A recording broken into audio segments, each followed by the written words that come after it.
To be equally minded is to be peacefully minded, for a man cannot be said to have arrived at peace who allows his mind to be disturbed and thrown off the balance by occurrences. The man of wisdom is dispassionate, and meets all things with the calmness of a mind in repose and free from prejudice. He is not a partisan, but having put away passion, and is always at peace with himself and the world, not taking sides nor defending himself, but sympathizing with all. The partisan is so convinced that his own opinion and his own side is right, and that all goes contrary to them is wrong, that he cannot think there is any good in the other opinion and the other side. He lives in a continual fever of attack and defense, and has no knowledge of the quiet peace of an equal mind.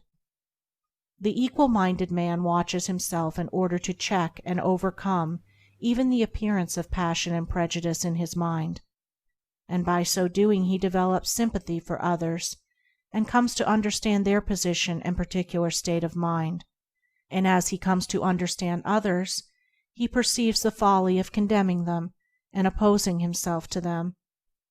Thus there grows up in his heart a divine charity which cannot be limited, but which is extended to all things that live and strive and suffer.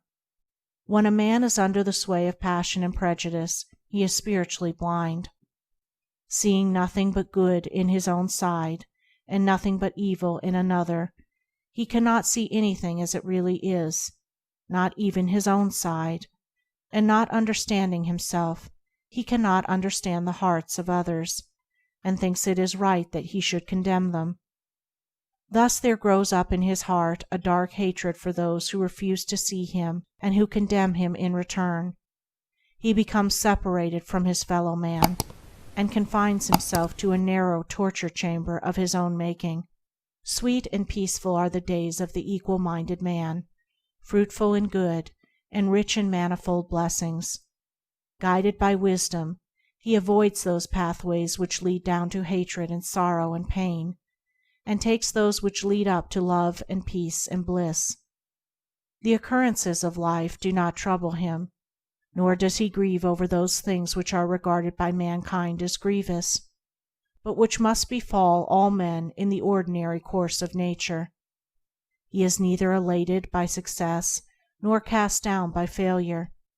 He sees the events of his life arranged in their proper proportions, and can find no room for selfish wishes or vain regrets, for vain anticipations and childish disappointments. And how is this equal-mindedness, this blessed state of mind and life, acquired?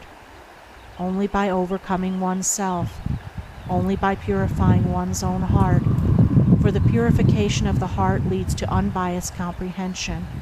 Unbiased comprehension leads to equal-mindedness, and equal-mindedness leads to peace. The impure man is swept helplessly away on the waves of passion. The pure man guides himself into the harbor of rest. The fool says, "I have an opinion." The wise man goes about his business.